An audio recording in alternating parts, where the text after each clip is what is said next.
My boyfriend sent me a Venmo request for $43 after I paid his rent for 6 months. I'd been dating Kevin for about a year, and things started out pretty normal. We both had decent jobs, split dates 50-50, took turns buying groceries when we stayed at each other's places. He worked at a marketing firm, and I was a project manager at a tech company. Made about the same money. Everything was balanced and fair. Then Kevin's company did layoffs and he lost his job. I felt terrible for him and immediately offered to help out while he got back on his feet. That first month, I covered his part of dinners and told him not to worry about paying me back. He was stressed about interviews and I wanted to be supportive. Month 2 came around and his landlord was threatening eviction. Kevin called me crying, saying he'd be homeless. I paid his $2,200 rent without hesitation. Told him to focus on the job search. He seemed grateful, brought me flowers from the grocery store, made me dinner at his place with groceries I'd bought. Month 3, same thing. He had some interviews but nothing solid yet. I paid his rent again plus his car payment because he said he needed it to get to interviews. He'd cook for me sometimes and tell me how lucky he was to have me. I believed him. Month 4, he got a job offer but said it didn't start for another month. Asked if I could cover him one more time. I did. Plus his phone bill, car insurance, and gave him money for interview clothes. He promised he'd pay me back once he started working. Month 5, he'd started the new job but said the first paycheck wouldn't come for 3 weeks. I paid everything again. He was less grateful this time, just expected it. Stopped cooking for me. Said he was too tired from the new job. Month 6 was when things got interesting. He got his first full paycheck. I saw the deposit notification on his phone when he was showing me something else. $4,800. More than he made at his old job. I figured he'd immediately offer to start paying me back or at least cover his own rent now. Nope. He asked me to cover 1 more month so he could build up his savings. Said it would be irresponsible not to have an emergency fund. I was annoyed but paid it, thinking this was definitely the last time. 2 weeks later, we went to dinner to celebrate his cousin's birthday. Nice steakhouse, about 12 people. When the check came, everyone was splitting it. Kevin's portion was $87. He looked at me and said loud enough for everyone to hear that I'd get this one since he got the last one. He hadn't paid for anything in 6 months. I paid to avoid embarrassment. The next morning, Kevin texted me a Venmo request for $43.50. Said I'd ordered the more expensive wine so I should pay him back for my half of dinner. The dinner I'd entirely paid for. After I'd paid his rent for 6 months. I stared at that Venmo request for 20 minutes. Then I noticed something funny. Kevin had changed his Venmo to public recently. I could see all his transactions, and he'd been sending money to someone named Brittany with flirty emojis for weeks. Drinks, dinners, even a hotel room. While I was paying his rent, he was dating someone else.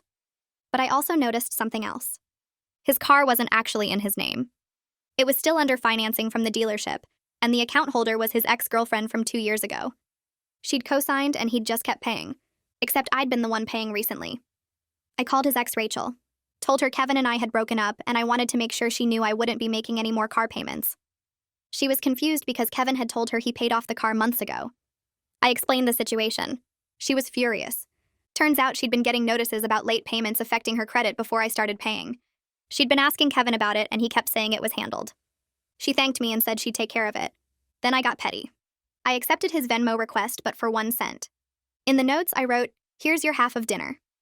We're now even for the $13,800 I spent on your rent and bills." Made sure it was public. All his friends could see it. His cousin who was at the dinner commented, "What?" immediately. Then I texted Kevin saying I needed to talk. He came over all angry about the Venmo thing. I told him we were done and I wanted him to start paying me back. He laughed and said gifts didn't need to be repaid. That's when Rachel's revenge kicked in. Rachel's first text came through while Kevin was still standing in my apartment trying to explain why the money was a gift. My phone buzzed and I glanced down to see her message saying she'd just filed a stolen vehicle report with the police and contacted the dealership about repossession. I felt this rush of satisfaction knowing Kevin had no idea what was coming. He kept talking about how relationships meant supporting each other, and I wasn't listening anymore because Rachel sent another update saying the dealership confirmed they could tow the car within 2 hours since the account was 3 months behind before I started paying. Kevin finally left after I told him we had nothing else to discuss, and I sat on my couch refreshing my phone every few minutes waiting for Rachel's next message. She sent a photo of the police report number and said she'd explained everything about Kevin lying, that the car was paid off while her credit score dropped 40 points from his missed payments. The satisfaction felt almost wrong, but also completely justified after watching him send Brittany money for hotels while I covered his rent. My phone started ringing around 6 that evening and Kevin's name appeared on the screen. I let it go to voicemail. He called again immediately, and I declined it. By the time Ashlyn arrived with 2 bottles of wine, he'd called me 17 times and left 8 voicemails. We sat on my couch and I played them on speaker while she poured us both glasses. The first message had Kevin yelling about how his car got towed and did I have something to do with it. The second one claimed I was ruining his life and he'd lose his new job without transportation.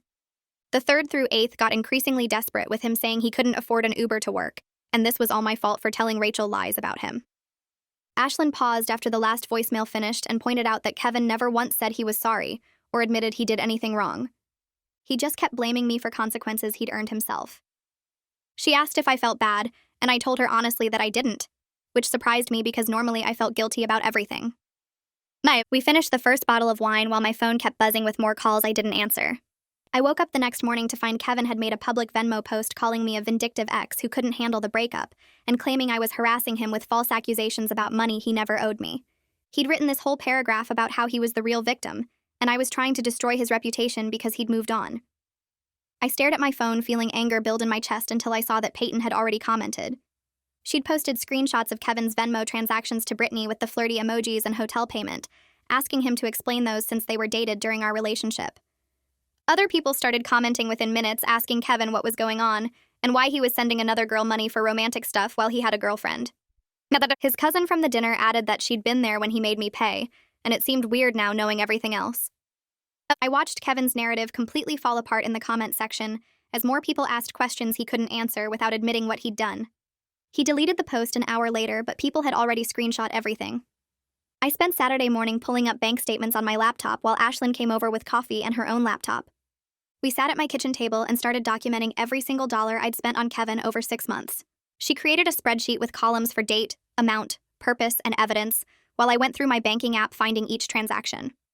$2,200 for rent in March, another $2,200 in April, $2,200 in May, plus his $300 car payment. I found the Venmo transfers I'd sent him for his phone bill and insurance, the cash I'd given him for interview clothes, the groceries I'd bought for dinners at his place. Ashlyn added each one to the spreadsheet with the date and took screenshots of my bank statements showing the transactions. By Saturday afternoon, we had everything organized and the total came to $13,800, exactly like I'd written in my Venmo response. Seeing it all laid out in neat rows made the manipulation even clearer because I could track how the amounts increased over time and how Kevin's gratitude decreased as the payments continued. The first month showed small amounts and lots of thank you texts I'd screenshot. The last month showed major payments and text messages from him asking when I'd send the money like it was expected. Monday morning at work, I couldn't focus on anything because I kept checking my phone to see what Kevin's friends were posting on social media. They'd started leaving vague comments about how there's 2 sides to every story, and people shouldn't believe everything they read online. Someone posted about crazy exes who can't let go, and several people liked it even though they had to know it was about me. My manager noticed I was staring at my computer without actually working, and called me into her office around 10. I thought I was in trouble, but she closed the door and asked if everything was okay because I seemed distracted. I ended up telling her the basic situation about paying Kevin's rent for 6 months and him sending me a Venmo request, then finding out he was dating someone else the whole time.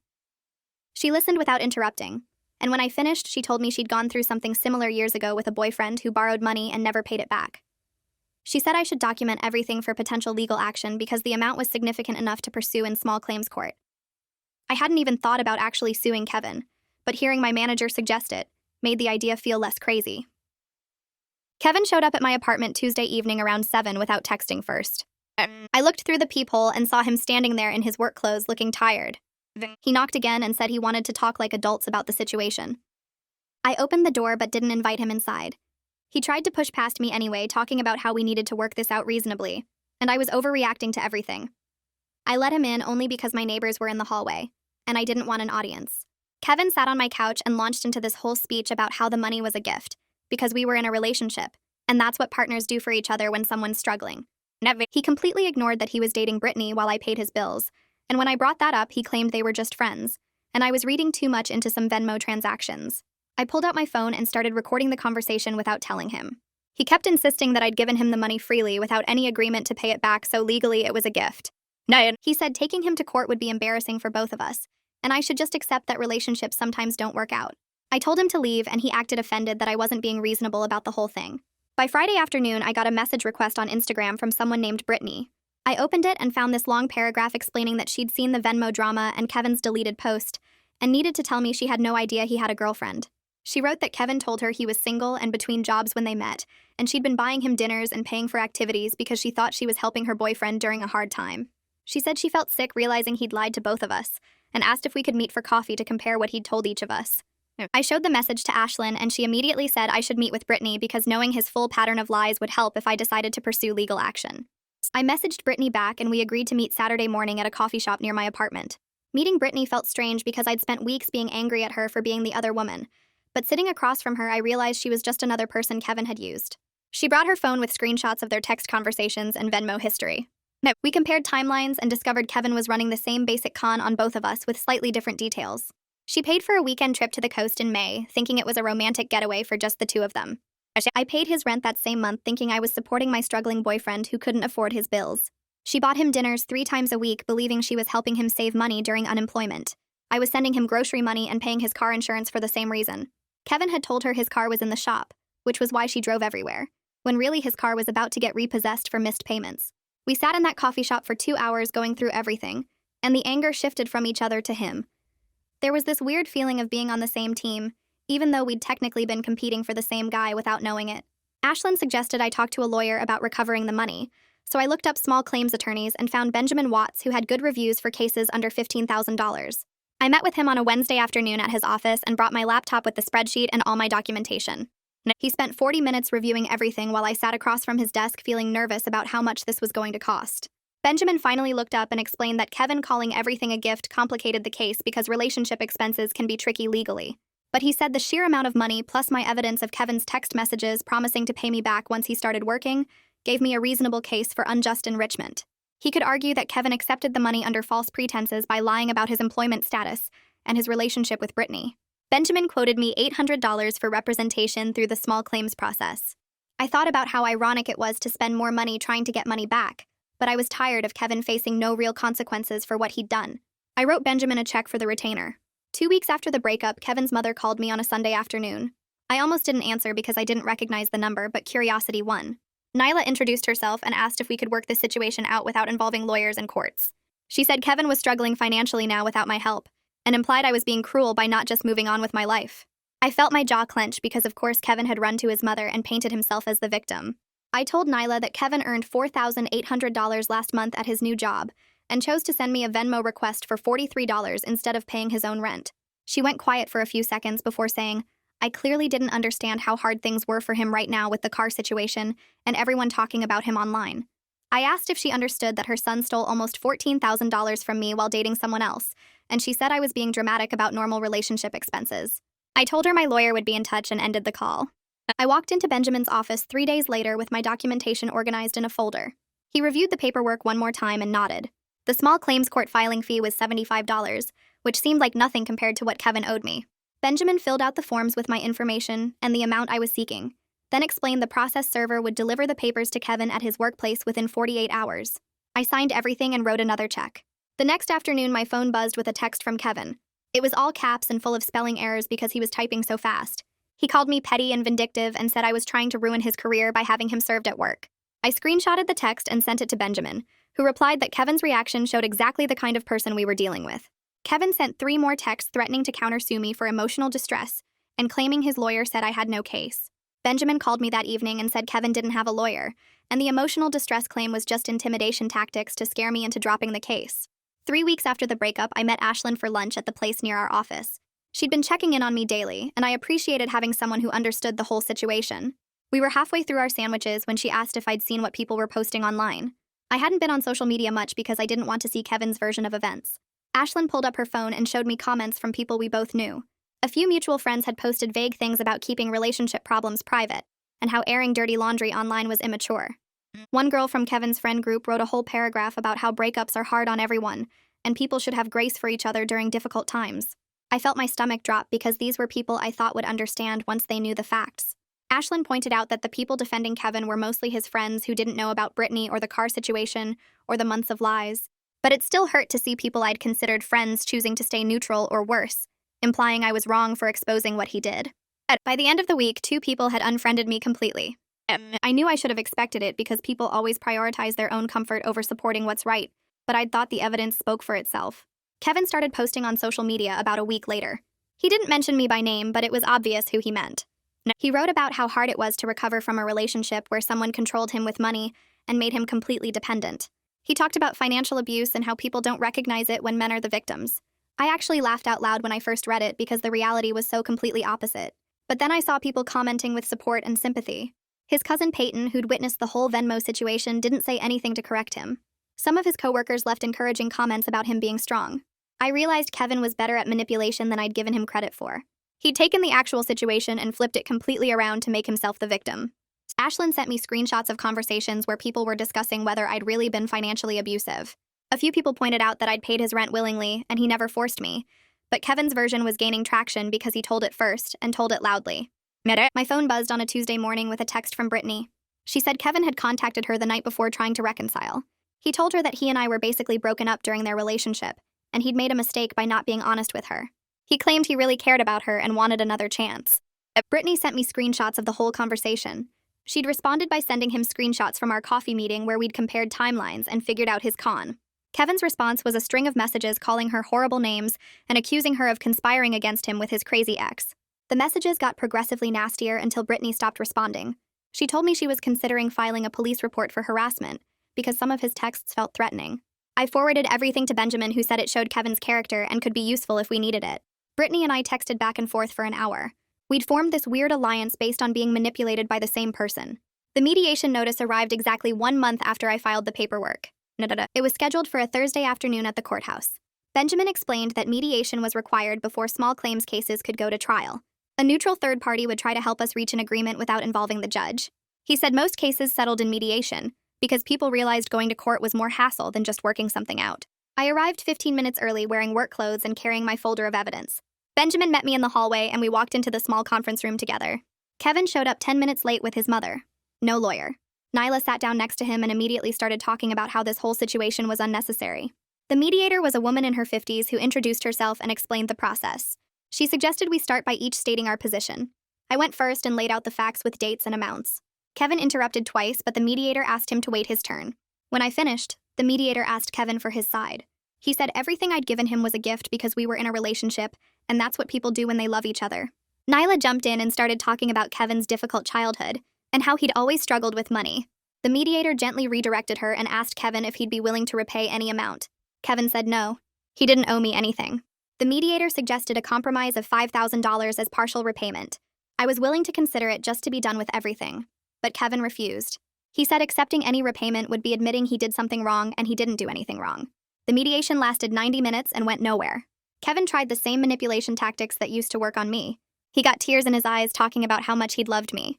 He said he thought we were building a life together, and he never imagined I'd turn on him like this. He looked directly at me while he talked, trying to make me feel guilty. But I could see exactly what he was doing now. The tears looked fake. The hurt in his voice sounded rehearsed. I felt annoyed that he thought I was still easy enough to manipulate with the same old tricks. The mediator asked him specific questions about the timeline, and his story kept changing. First, he said he'd told me his new job didn't start for a month. Then he said he'd told me it started right away. But the first check was delayed. He claimed he'd offered to pay me back multiple times, but I'd refused, which was completely false. The mediator noticed the inconsistencies. She wrote notes every time his story shifted. After the third major contradiction, she suggested we move forward with a court hearing since we clearly weren't going to reach an agreement. Kevin and Nyla left angry. I heard Nyla telling him in the hallway that I was being unreasonable, and he should countersue me for everything. Benjamin and I stayed in the conference room after they left. He closed his folder and told me that Kevin's refusal to negotiate actually helped my case. It showed bad faith and unwillingness to resolve the situation reasonably. We spent the next 2 hours in his office going through everything again. Benjamin organized the evidence into a clear timeline with bank statements showing every payment I'd made. He had copies of Kevin's text messages promising to pay me back once his job started. We even had written testimony from Brittany about Kevin's pattern of financial manipulation with her. She'd agreed to provide a statement describing how he'd gotten money from her, using similar tactics during the same time period I was supporting him. Benjamin explained that showing a pattern would strengthen the case significantly. The preparation process felt good. I was taking action instead of just being angry. Every document we organized felt like taking back a piece of control that Kevin had stolen. Rachel texted me 6 weeks after the breakup. The dealership had sold Kevin's car at auction, and she was still on the hook for the remaining balance. $3,400 that she didn't have because she'd been paying her own bills and dealing with the credit damage from Kevin's missed payments. She said she was pursuing Kevin separately for that amount through her own small claims case. We joked about starting a support group for Kevin's financial victims with her and Brittany as founding members. It was funny but also depressing when I really thought about it. Kevin had hurt at least 3 women financially, probably more that we didn't know about. Rachel said she'd talked to his ex before her who mentioned Kevin had borrowed money during their relationship too. There was a pattern going back years. He found women who cared about him, convinced them to support him financially, then moved on when they stopped being useful. I wondered how many other women were out there who'd lost money to Kevin's manipulation and never did anything about it because they felt embarrassed or thought it was their fault. The court hearing was scheduled for a Tuesday morning 2 months after I filed. I barely slept the night before. Benjamin had prepared me for what to expect, but I was still nervous. I arrived at the courthouse 30 minutes early and sat on a bench outside the courtroom going through my folder one more time. Kevin showed up right before the hearing started wearing a suit that looked expensive. He'd clearly spent time on his appearance to look professional and put together. We were called into the small courtroom and the judge asked us to state our cases. Kevin went first this time. He told the judge he was the victim of a bitter ex-girlfriend who couldn't accept that their relationship was over. He said I was using the court system to harass him, and everything I'd given him was a gift. The judge listened without expression, then asked Kevin to explain the Venmo transactions to Brittany during the time we were dating. Kevin stumbled. He said Brittany was just a friend and the transactions were for shared expenses. The judge asked what kind of shared expenses included hotel rooms and romantic dinner emojis. Kevin's face went red and he started talking about how his personal life wasn't relevant to this case. The judge disagreed and said it was very relevant to whether he'd accepted money under false pretenses. Kevin's whole victim narrative fell apart in about 5 minutes. The judge reviewed my bank statements and the text messages where Kevin promised repayment. She asked me several questions about the nature of our relationship and whether I'd expected repayment at the time. I explained that I'd offered to help temporarily while Kevin got back on his feet, and he'd specifically promised to pay me back once he started working. The judge looked at Kevin and asked why he'd sent me a Venmo request for $43 if everything was a gift that didn't need repayment. Kevin didn't have a good answer. He said something about me ordering expensive wine, but it sounded weak even to him. The judge took 10 minutes to review everything again, then delivered her decision. She awarded me $9,200 of the $13,800 I'd requested. She explained that some expenses could reasonably be considered relationship costs that both parties contribute to. But the rent payments combined with Kevin's lies about his employment status and his relationship with Brittany constituted unjust enrichment. Kevin had accepted money by deceiving me about his circumstances and intentions. The judge ordered him to pay $400 monthly until the debt was cleared. It wasn't everything I'd asked for, but it felt like validation. I wasn't crazy. Kevin had actually wronged me, and now there was a legal judgment saying so. I walked out of the courthouse that day feeling like I'd won something real, but Benjamin caught me in the parking lot before I got to my car. He looked tired, like he'd seen this exact situation play out 100 times before. He explained that getting a judgment was the easy part, and actually collecting the money would be a whole different battle. So Kevin was ordered to pay $400 a month until the $9,200 was cleared, but Benjamin warned me that plenty of people just ignore court orders and make you chase them for years. I nodded and told him I understood, but honestly I figured Kevin would at least try to avoid more legal trouble. I was wrong about that. The first payment was due 3 weeks after the judgment, and the date came and went with nothing showing up in my bank account. I waited 2 extra days thinking maybe Kevin was just late, but by day 5 I knew he was going to make this as difficult as possible. I called Benjamin and he explained the wage garnishment process, which meant going back to court to file more paperwork and paying another $150 in fees just to force Kevin's employer to take the money directly from his paycheck. The whole thing felt exhausting, like I was punished twice for Kevin's actions. I paid the fees and filed the paperwork, and Benjamin submitted everything to the court. It took another 3 weeks for the garnishment order to go through, and during that time, Kevin sent me exactly 1 text message asking if we could work out a payment plan that didn't involve his employer. I didn't respond because I'd learned that any communication with Kevin just gave him an opening to manipulate the situation. The garnishment finally kicked in, and I started seeing deposits of $400 hitting my account every month like clockwork. Felt good knowing Kevin couldn't avoid it anymore, but I also felt weird about the whole thing. I'd spent so much time and energy chasing this money that sometimes I wondered if it was even worth it. Benjamin had been right when he said most people don't pursue these cases, and now I understood why. The emotional cost of fighting for what you're owed can feel almost as bad as just letting someone get away with stealing from you. 2 months after the court hearing, my manager Sarah pulled me into her office on a Thursday afternoon. I immediately got nervous because I'd been distracted at work during the whole Kevin situation, and I worried she was going to talk to me about my performance. Instead, she closed the door and told me she'd been watching how I handled everything over the past few months. She said she was impressed that I'd dealt with such a difficult personal situation while still showing up every day and doing my job well. I felt my shoulders relax because I hadn't realized how much I'd been carrying that tension. Sarah explained that the company was starting a major new project with one of our biggest clients, and they needed a lead project manager to run it.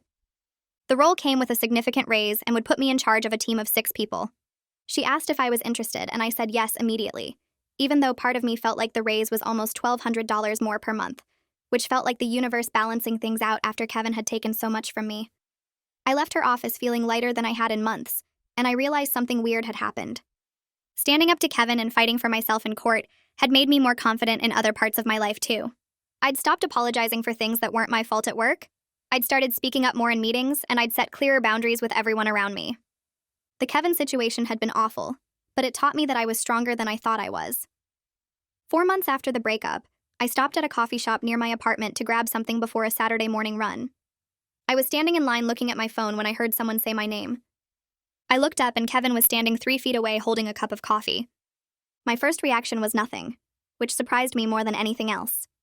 No anger, no hurt, no anxiety, just this mild annoyance like when someone cuts you off in traffic and you forget about it 5 minutes later. Kevin smiled like we were old friends and asked how I'd been. I told him I was fine and turned back to the counter to order. He kept talking, saying something about how we should move past all this drama and maybe grab lunch sometime to clear the air. I ordered my coffee and then looked at him directly. I told him to make his payments on time and walked out without waiting for a response. My hands were steady and my heart wasn't racing, and I felt completely normal. I got in my car and drove home, and the whole interaction felt like it had happened to someone else. Later that afternoon, my phone buzzed with a text from Brittany. She said Kevin had showed up at her gym that morning trying to start a conversation about getting coffee and catching up. She'd told him to leave her alone and walked away, and now she was texting to warn me in case he tried the same thing with me. I replied that he already had, and I'd handled it the same way. We both agreed that Kevin was probably running out of women who would put up with his behavior and was trying to circle back to old targets. The thought made me laugh, which felt good. 6 months ago, I would have been devastated by Kevin trying to contact me, but now it just seemed pathetic and desperate. I'd moved on completely, and he was still stuck trying to manipulate people into feeling sorry for him. 6 months after everything started with that Venmo request, I was sitting in my apartment on a Sunday morning doing absolutely nothing and feeling perfectly content about it. The wage garnishment had been running for 4 months, and I'd collected $2,400 of the $9,200 Kevin owed me. Benjamin had explained that at this rate it would take about another 1.5 years to get the full amount, but I was okay with that because the money showed up automatically every month and I didn't have to think about it. The promotion at work had gone through, and I was leading the big project Sarah had mentioned, and my team was actually doing really well.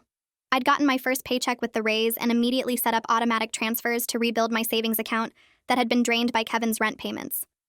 I was also dating someone new named Tyrone who I'd met through a friend at work. We'd been seeing each other for about 6 weeks and things were going well, mostly because Tyrone insisted on splitting everything exactly 50-50. The first time we went to dinner, he'd pulled out his phone to calculate his exact portion of the bill, including tax and tip, and I'd felt this wave of relief wash over me. He wasn't taking advantage. He wasn't expecting me to cover him. He just wanted things to be fair. We'd had a conversation early on about my situation with Kevin, and Tyrone had been clear that he believed in both people contributing equally to a relationship. It felt almost too good to be true, but I was trying to stay open to the possibility that not everyone was like Kevin. I'd learned some important things over the past 6 months, and the biggest one was that being generous without boundaries isn't actually love. Real partnership means both people show up and both people contribute, and when that balance gets off, it stops being a relationship and starts being something else entirely. Sometimes the messiest endings teach you the most important lessons about protecting yourself while still staying open to real connection with someone who actually deserves your trust.